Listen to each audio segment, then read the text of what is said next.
life is quieter now, but in the best way. I can hear the birds in the morning when I wake up, the ocean when I walk on the beach, or just nothing. I've learned nothing doesn't have to be scary anymore. It doesn't have to be an open door for intrusive thoughts, panic attacks. I'm here in the present moment, happy with all the little things in life.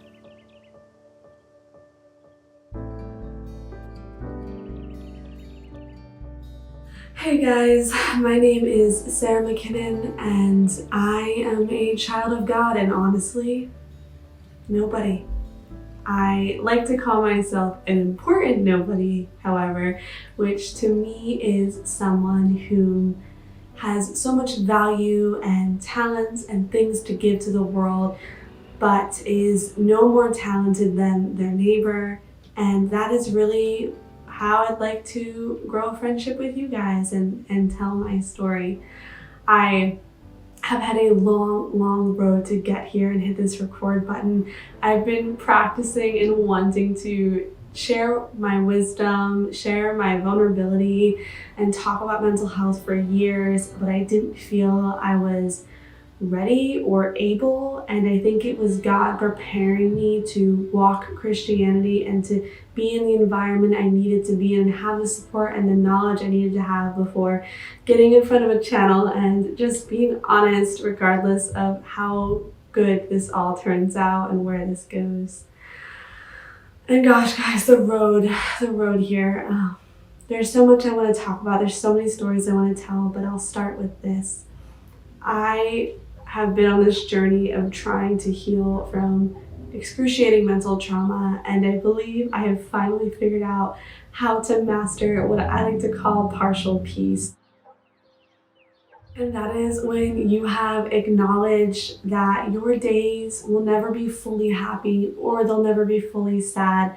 And sometimes good and peace in a worldly societal sense is not the same as it is in a spiritual growth sense. And redefining those two words and accepting partial peace has just made the biggest difference for me. And I really think that's where I want to come from. I want this to be a place of escape and just friendship and honesty and real conversation and talking about the things that I wish someone would have talked to me about years ago. I grew up with all kinds of physical disabilities. I'm partially paralyzed. I have minor cerebral palsy.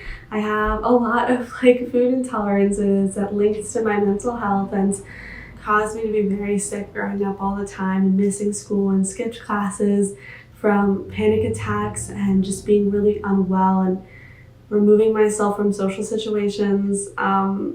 That was so challenging, and there was so much loneliness in that, and I didn't know God, and I actually hated God because I blamed him for my struggles. I have a generalized anxiety disorder. I'm someone that's pretty prone for panic attacks. I've gone through seasons of depression. I have had obsessive compulsive disorder my whole life, which is really my main advocacy here.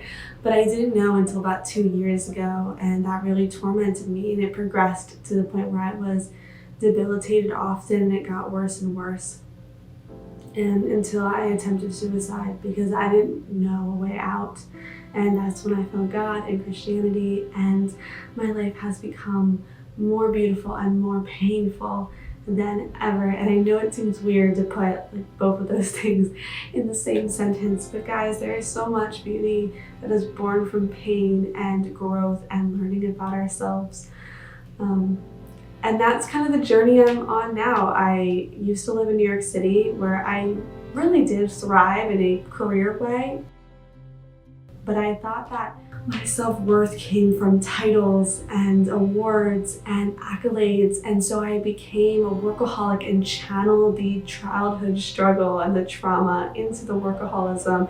And I didn't have a life, and I didn't have balance, and I got really sick, and my OCD got worse, and was the darkest periods of my life. And despite doing really well in a creative sense, what essentially happened is I decided to take a slower path, a slower life. I let go of my desire for accolades. And yes, if they happen, if I get awards or notoriety, then that's wonderful. And like, praise God for that gift of getting the nod from a creative standpoint. But gosh, my title doesn't matter anymore. Really nothing matters anymore. It's my name, and that I am called to serve God's kingdom, and I'm called to serve the community, and I'm hoping I'm called to serve you in some way and really just build friendships and have community. Gosh, I just want to document that journey too, what it means to like fall in love with like a significant other, but with our family members, with friends, with like God and Jesus, and to fall in love so deeply that the noise of the world just becomes insignificant and it doesn't matter. Like, gosh, guys, the peace that you can get from falling in love with the right things is so beautiful and so designed. And yeah, so I hope this place is a space for you. I'm terrified. I feel unequipped every day. I was frustrated even like setting the lights up. I was like giving myself a little pep talk, asking God to give me the right words. So I would encourage you to stick around and hang out, and I hope that you can learn about yourself through this content. And more so, I want to encourage you that, like me, an important nobody, you have the ability and everything within you to do this, to provide wisdom, to provide kindness. It doesn't have to be in front of a camera. It can be in any way that you feel is like using your skill and advancing you and advancing the people and loved ones around you.